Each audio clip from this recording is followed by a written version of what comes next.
Hello my dear friends. आज हम एक बहुत ही महत्वपूर्ण टॉपिक लेकर आए हैं। इससे मिली जानकारी स्टूडेंट्स को बहुत काम आने वाली है। चाहे कोई भी एग्जाम हो, इस टॉपिक से एक दो सवाल आने के चांसेस होते ही होते हैं। इस टॉपिक से जुड़ी जानकारी को हमें याद कर लेना है। एक से दो बार वीडियो देखने पर ये याद हो जाएंगे। तो चलिए हम शुरू करते हैं। केंद्रीय सूचना आयोग।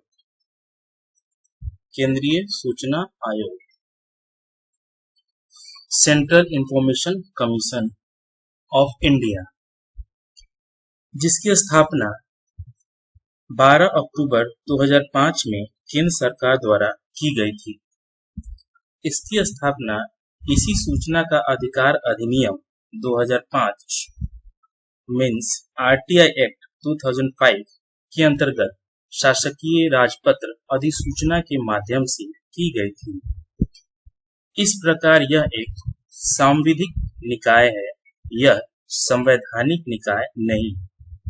यहाँ पे आपको समझना होगा, ये क्वेश्चन आता है, यह संवैधानिक निकाय है या नहीं, ऐसा करके क्वेश्चन आता है। तो यह संवैधानिक निकाय नहीं है।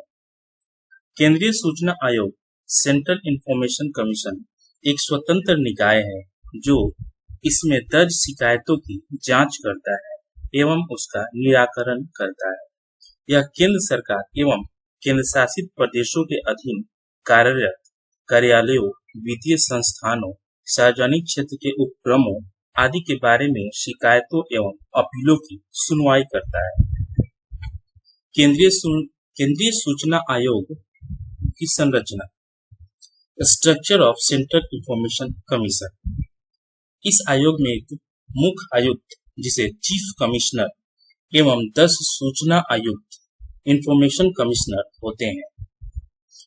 इन सभी की नियुक्ति राष्ट्रपति द्वारा एक समिति की सिफारिश पर की जाती है।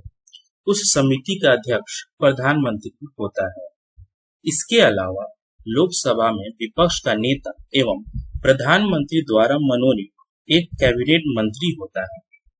इस आयोग का अध्यक्ष एवं सदस्य बनने वाले सदस्यों में सार्वजनिक जीवन का पर्याप्त अनुभव होना चाहिए तथा उन्हें विधि, विज्ञान एवं तकनीकी, सामाजिक सेवा, प्रबंधन, पत्रकारिता, जनसंचार या प्रशासन आदि का विशिष्ट अनुभव होना चाहिए।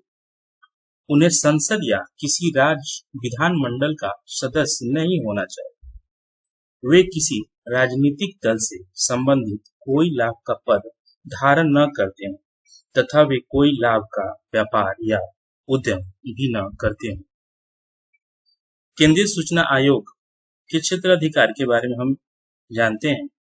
आयोग का अधिकार क्षेत्र सभी केंद्रीय लोक प्राधिकरणों तक है।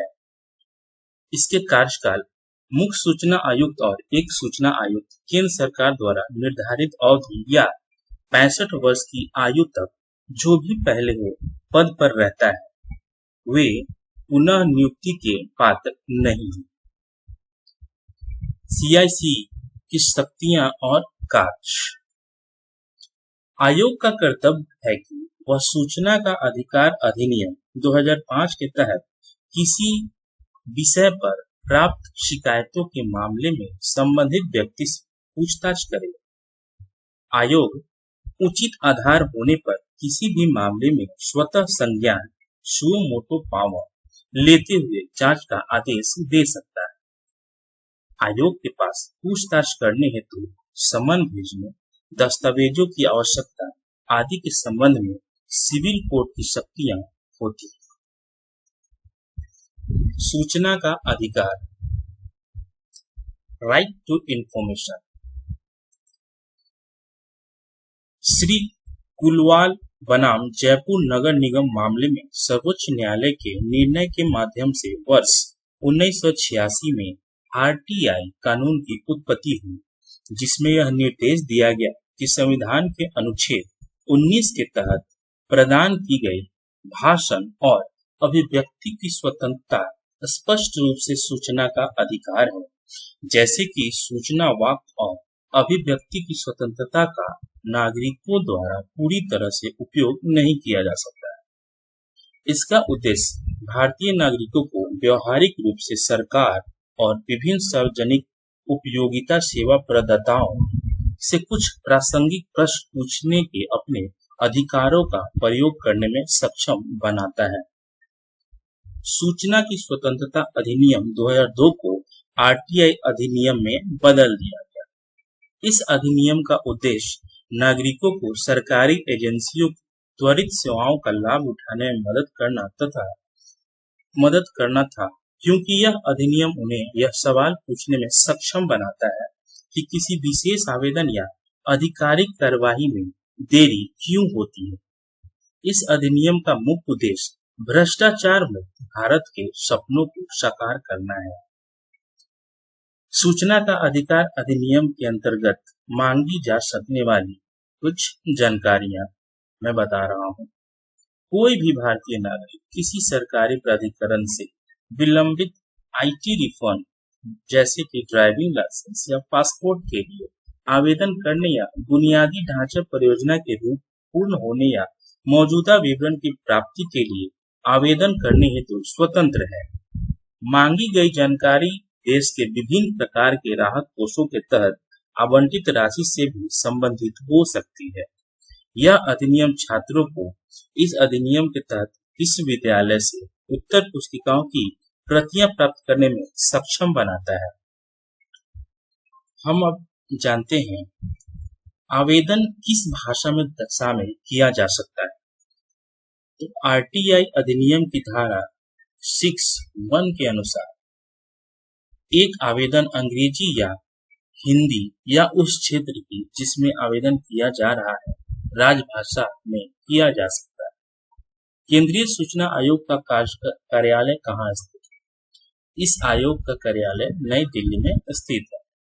यहाँ पर याद रखने वाली बात है कि इस आयोग का क्षेत्राधिकार राज्य सूचना आयोग पर नहीं है और न ही राज्य सूचना आयोग के एक आदेश के विरुद्ध एक अपील या शिकायत आयोग में की जा सकती है। राज्य सूचना आयोग के बारे में थोड़ा सा जान लेते हैं।